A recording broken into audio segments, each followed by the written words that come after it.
ਪਿਆਰੇ ਬੱਚਿਓ, ਅੱਜ ਅਸੀਂ ਗੁਰੂ ਨਾਨਕ ਦੇਵ ਜੀ ਦੀ ਲਿਖੀ ਹੋਈ ਰਚਨਾ ਸੋ ਕਿਉ ਮੰਦਾ ਆਖੀਏ ਪੜ੍ਹਾਂਗੇ। ਇਹ ਰਚਨਾ ਪੜ੍ਹਨ ਤੋਂ ਪਹਿਲਾਂ ਅਸੀਂ ਗੁਰੂ ਨਾਨਕ ਦੇਵ ਜੀ ਬਾਰੇ ਕੁਝ ਜਾਣਕਾਰੀ ਪ੍ਰਾਪਤ ਕਰ ਲੈਂਦੇ ਹਾਂ। ਜਿਵੇਂ ਕਿ ਤੁਸੀਂ ਜਾਣਦੇ ਹੋ, ਗੁਰੂ ਨਾਨਕ ਦੇਵ ਜੀ ਸਿੱਖਾਂ ਦੇ ਪਹਿਲੇ ਗੁਰੂ ਸੀ। ਉਹਨਾਂ ਦਾ ਜਨਮ 1469 ਈਸਵੀ ਵਿੱਚ ਰਾਏ ਭੋਏ ਦੀ ਤਲਵੰਡੀ, ਜਿਹਨੂੰ ਕਿ ਹੁਣ ਨਨਕਾਣਾ ਸਾਹਿਬ ਕਹਿੰਦੇ ਨੇ, ਵਿੱਚ ਹੋਇਆ। ਆਪ ਜੀ ਦੇ ਮਾਤਾ ਜੀ ਦਾ ਨਾਂ ਤ੍ਰਿਪਤਾ ਸੀ ਅਤੇ ਆਪ ਜੀ ਦੇ ਪਿਤਾ ਦਾ ਨਾਂ ਮਹਿਤਾ ਕਾਲੂ ਸੀ, ਜੋ ਕਿ ਇੱਕ ਪਟਵਾਰੀ ਸਨ। ਗੁਰੂ ਜੀ ਦੀ ਵੱਡੀ ਭੈਣ ਦਾ ਨਾਂ ਬੇਬੇ ਨਾਨਕੀ ਸੀ। ਲਗਭਗ 19 ਸਾਲ ਦੀ ਉਮਰ ਵਿੱਚ ਆਪ ਜੀ ਦਾ ਵਿਆਹ ਬਟਾਲਾ ਨਿਵਾਸੀ ਮਾਤਾ ਸੁਲੱਖਣੀ ਜੀ ਨਾਲ ਹੋਇਆ। ਆਪ ਜੀ ਦੇ ਘਰ ਦੇ 2 ਪੁੱਤਰਾਂ ਨੇ ਜਨਮ ਲਿਆ, ਜਿਨ੍ਹਾਂ ਦੇ ਨਾਂ ਸਨ ਸ਼੍ਰੀ ਚੰਦ ਜੀ ਅਤੇ ਲਖਮੀ ਚੰਦ ਜੀ। ਕੁਝ ਦੇਰ ਆਪ ਜੀ ਨੇ ਦੌਲਤ ਖਾਨ ਲੋਧੀ ਦੇ ਮੋਦੀ ਖਾਨੇ 'ਚ ਕੰਮ ਕੀਤਾ। 38 ਸਾਲ ਦੀ ਉਮਰ ਵਿੱਚ ਸ਼੍ਰੀ ਗੁਰੂ ਨਾਨਕ ਦੇਵ ਜੀ ਨੇ ਪੰਜਾਬ ਦੇ ਵੱਡੇ ਹਿੱਸੇ ਵਿੱਚ ਯਾਤਰਾਵਾਂ ਕੀਤੀਆਂ। ਇਸ ਤੋਂ ਬਾਅਦ ਉਹਨਾਂ ਨੇ 4 ਲੰਬੀਆਂ ਯਾਤਰਾਵਾਂ ਕਰਨ ਦਾ ਫੈਸਲਾ ਕੀਤਾ, ਜਿਨ੍ਹਾਂ ਨੂੰ ਗੁਰੂ ਸਾਹਿਬ ਦੀਆਂ 4 ਉਦਾਸੀਆਂ ਦੇ ਨਾਂ ਨਾਲ ਜਾਣਿਆ ਜਾਂਦਾ ਹੈ। ਇਹਨਾਂ ਯਾਤਰਾਵਾਂ ਤੋਂ ਬਾਅਦ ਗੁਰੂ ਜੀ ਨੇ ਆਪਣਾ ਬਾਕੀ ਜੀਵਨ ਕਰਤਾਰਪੁਰ ਵਿੱਚ ਬਤੀਤ ਕੀਤਾ। 1539 ਈਸਵੀ ਵਿੱਚ ਭਾਈ ਲਹਿਣਾ ਜੀ, ਜਿਨ੍ਹਾਂ ਨੂੰ ਅਸੀਂ ਗੁਰੂ ਅੰਗਦ ਦੇਵ ਜੀ ਦੇ ਨਾਮ ਤੋਂ ਜਾਣਦੇ ਹਾਂ, ਨੂੰ ਗੱਦੀ ਦੇਣ ਤੋਂ ਬਾਅਦ 22 ਸਤੰਬਰ 1539 ਈਸਵੀ ਵਿੱਚ ਆਪ ਜੋਤੀ ਜੋਤ ਸਮਾ ਗਏ। ਆਪ ਜੀ ਦੀਆਂ ਕੁੱਲ ਰਚਨਾਵਾਂ ਦੀ ਗਿਣਤੀ 974 ਹੈ। ਇਹਨਾਂ ਵਿੱਚੋਂ ਜਪਜੀ ਸਾਹਿਬ, ਆਸਾ ਦੀ ਵਾਰ, 12 ਮਾਹ, ਸਿੱਧ ਗੋਸ਼ਟ ਆਦਿ ਪ੍ਰਮੁੱਖ ਹਨ। ਗੁਰੂ ਜੀ ਨੇ ਆਪਣੀਆਂ ਰਚਨਾਵਾਂ ਵਿੱਚ ਨਿਰਾਕਾਰ ਪਰਮਾਤਮਾ ਦੀ ਹੋਂਦ ਨੂੰ ਸਵੀਕਾਰ ਕੀਤਾ। ਸਮਕਾਲੀ ਹਾਲਾਤ ਦੇ ਪ੍ਰਭਾਵਾਂ 'ਤੇ ਚਿੰਤਾ ਵੀ ਵਿਅਕਤ ਕੀਤੀ। ਔਰਤਾਂ ਪ੍ਰਤੀ ਈਰਖਾਲੂ ਭਾਵ ਦਾ ਵਿਰੋਧ ਕੀਤਾ ਅਤੇ ਆਮ ਲੋਕਾਂ ਨੂੰ ਉਹਨਾਂ ਦੀ ਭਾਸ਼ਾ ਵਿੱਚ ਪ੍ਰਭੂ ਪ੍ਰੇਮ ਲਈ ਪ੍ਰੇਰਿਆ। ਆਪ ਜੀ ਦੀ ਬਾਣੀ ਵਿੱਚ ਅਰਬੀ, ਫਾਰਸੀ, ਸੰਸਕ੍ਰਿਤ ਆਦਿ ਭਾਸ਼ਾਵਾਂ ਦੇ ਸ਼ਬਦਾਂ ਦੀ ਵਰਤੋਂ ਆਪ ਜੀ ਦੇ ਬਹੁ ਭਾਸ਼ਾਈ ਗਿਆਨ ਨੂੰ ਦਰਸਾਉਂਦੀ ਹੈ। ਸੋ ਕਿਉ ਮੰਦਾ ਆਖੀਏ ਸਲੋਕ ਵਿੱਚ ਗੁਰੂ ਜੀ ਨੇ ਸਮੁੱਚੇ ਮਨੁੱਖੀ ਜੀਵਨ ਵਿੱਚ ਇਸਤਰੀ ਦੀ ਲੋੜ ਤੇ ਪ੍ਰਧਾਨਤਾ ਨੂੰ ਪਛਾਣਨ ਦਾ ਸੰਦੇਸ਼ ਦਿੱਤਾ ਹੈ।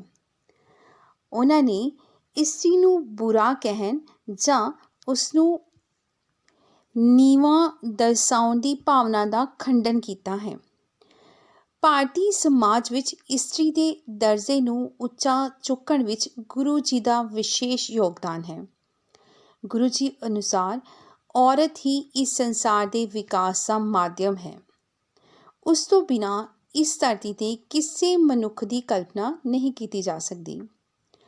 ਉਸ ਦੀ ਹੋਂਦ ਤੋਂ ਉੱਪਰ ਜੇਕਰ ਕੋਈ ਹੈ ਤਾਂ ਉਹ ਸਿਰਫ ਪਰਮਾਤਮਾ ਹੈ।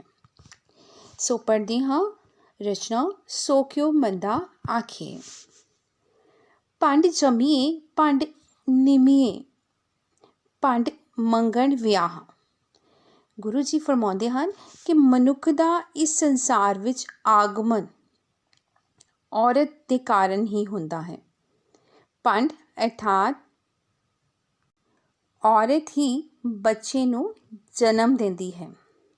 ਭੰਡ ਨਿਮੀਏ ਅਰਥਾਤ ਔਰਤ ਹੀ ਉਸ ਦਾ ਪਾਲਣ ਪੋਸ਼ਣ ਕਰਦੀ ਹੈ ਅਤੇ ਉਸਦੇ ਸਰੀਰਕ ਵਿਕਾਸ ਵਿੱਚ ਉਸਦਾ ਖਿਆਲ ਰੱਖਦੀ ਹੈ। ਭੰਡ ਮੰਗਣ ਵਿਆਹ ਭਾਵ ਔਰਤ ਦੇ ਨਾਲ ਹੀ ਪੁਰਖ ਦੇ ਵੱਡੇ ਹੋਣ 'ਤੇ ਮੰਗਣਾ ਕੀਤਾ ਜਾਂਦਾ ਹੈ, ਭਾਵ ਕੁੜਮਾਈ ਕੀਤੀ ਜਾਂਦੀ ਹੈ ਅਤੇ ਵਿਆਹ ਕੀਤਾ ਜਾਂਦਾ ਹੈ। ਭੰਡੋ ਹੋਵੇ ਦੋਸਤੀ ਭੰਡੋ ਚੱਲੇ ਰਾਹ। ਭੰਡੋ ਹੋਵੇ ਦੋਸਤੀ ਭਾਵ ਔਰਤ ਦੇ ਨਾਲ ਹੀ ਪ੍ਰੇਮ ਪ੍ਰਵਾਨ ਚੜ੍ਹਦਾ ਹੈ ਅਤੇ ਇਸ ਸੰਸਾਰ ਦੇ ਰਿਸ਼ਤੇ ਬਣਦੇ ਹਨ। ਉਸ ਦੇ ਕਾਰਨ ਹੀ ਵੰਸ਼ ਜਾਂ ਪਰਿਵਾਰ ਅੱਗੇ ਚੱਲਦਾ ਹੈ। ਭੰਡ ਮੁਆ ਭੰਡ ਭਾਲੀਏ ਭੰਡ ਹੋਵੇ ਬੰਧਾਨ। ਜੇਕਰ ਔਰਤ ਦੀ ਮੌਤ ਹੋ ਜਾਵੇ, ਉਸਦਾ ਸਾਥ ਛੁੱਟ ਜਾਵੇ ਤਾਂ ਫਿਰ ਹੋਰ ਔਰਤ ਦੀ ਭਾਲ ਕੀਤੀ ਜਾਂਦੀ ਹੈ, ਹੋਰ ਔਰਤ ਲੱਭੀ ਜਾਂਦੀ ਹੈ। ਭੰਡ ਹੋਵੇ ਬੰਧਾਨ। ਬੰਧਾਨ ਭਾਵ ਸਕੇ ਸੰਬੰਧੀ ਰਿਸ਼ਤੇਦਾਰ। ਔਰਤ ਦੇ ਨਾਲ ਹੀ ਸੰਸਾਰਿਕ ਰਿਸ਼ਤੇਦਾਰੀ ਸਦਾਚਾਰੀ ਚੱਲਦੀ ਹੈ। ਸੋ ਕਿਉ ਮੰਦਾ ਆਖੀਏ ਜਿਤ ਜਮੇ ਰਾਜਾਨ। ਮੰਦਾ ਅਰਥਾਤ ਬੁਰਾ, ਰਾਜਾਨ ਅਰਥਾਤ ਰਾਜੇ ਵੱਡੇ। ਇਸ ਲਈ ਅਜਿਹੀ ਔਰਤ ਨੂੰ ਬੁਰਾ ਕਹਿਣਾ, ਜਿਸ ਦੀ ਕੁੱਖੋਂ ਵੱਡੇ ਵੱਡੇ ਰਾਜੇ ਵੀ ਜਨਮ ਲੈਂਦੇ ਹਨ, ਮਨੁੱਖਤਾ ਨੂੰ ਸ਼ੋਭਾ ਨਹੀਂ ਦਿੰਦਾ। ਭੰਡੋ ਹੀ ਭੰਡ ਉਪਜੈ ਭੰਡੈ ਬਾਝ ਨਾ ਕੋਇ। ਇਸ ਤੁਕ ਵਿੱਚ ਉਪਜੈ ਦਾ ਭਾਵ ਹੈ ਪੈਦਾ ਹੋਵੇ। ਗੁਰੂ ਜੀ ਔਰਤ ਦੀ ਮਹਾਨਤਾ ਨੂੰ ਦਰਸਾਉਂਦਿਆਂ ਹੋਇਆ ਦੱਸਦੇ ਹਨ ਕਿ ਔਰਤ ਤੋਂ ਹੀ ਔਰਤ ਪੈਦਾ ਹੁੰਦੀ ਹੈ। ਭੰਡੈ ਬਾਝ ਨਾ ਕੋਇ। ਇਸ ਵਿੱਚ ਬਾਝ ਤੋਂ ਭਾਵ ਹੈ ਬਿਨਾਂ, ਉਸ ਤੋਂ ਬਿਨਾਂ ਜਨਮ ਕੋਈ ਨਹੀਂ ਦੇ ਸਕਦਾ। ਨਾਨਕ ਭੰਡੈ ਬਾਹਰਾ ਏਕੋ ਸੱਚਾ ਸੋਇ। ਇਸ ਤੁਕ ਵਿੱਚ ਬਾਹਰਾ ਤੋਂ ਭਾਵ ਹੈ ਉਸ ਤੋਂ ਬਿਨਾਂ।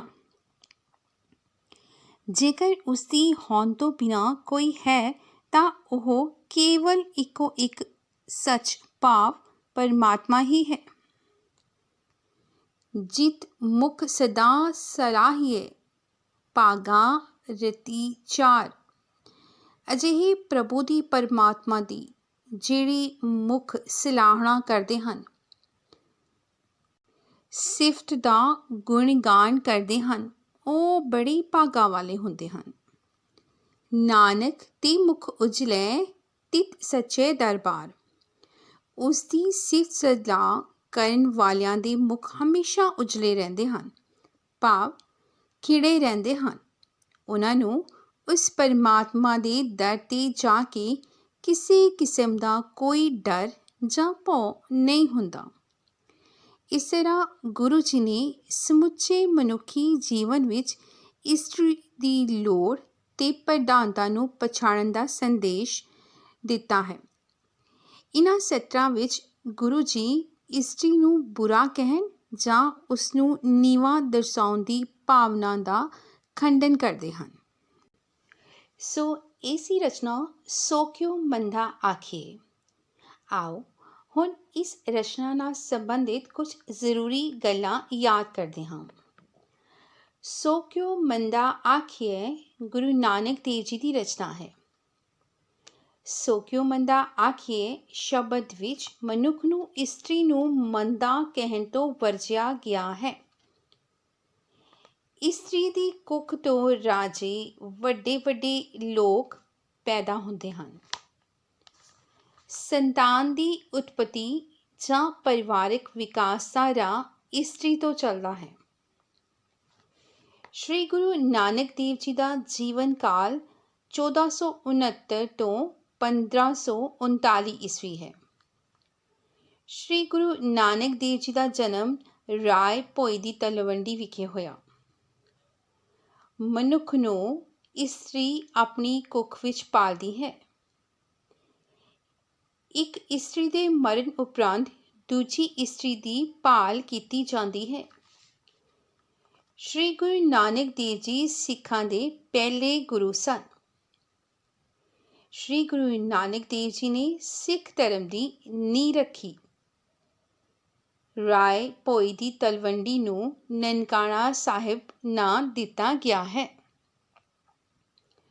ਸ਼੍ਰੀ ਗੁਰੂ ਨਾਨਕ ਦੇਵ ਜੀ ਨੇ ਕਰਤਾਰਪੁਰ ਵਿਖੇ 10 ਨੌਆਂ ਦੀ ਕਿਰਤ ਕਰਨ ਦਾ ਰਾਹ ਦੱਸਿਆ। ਸ਼੍ਰੀ ਗੁਰੂ ਨਾਨਕ ਦੇਵ ਜੀ ਨੇ 4 ਉਦਾਸੀਆਂ ਕੀਤੀਆਂ। ਸ਼੍ਰੀ ਗੁਰੂ ਨਾਨਕ ਦੇਵ ਜੀ ਦੇ ਪਿਤਾ ਦਾ ਨਾਂ ਮਹਿਤਾ ਕਾਲੂ ਸੀ।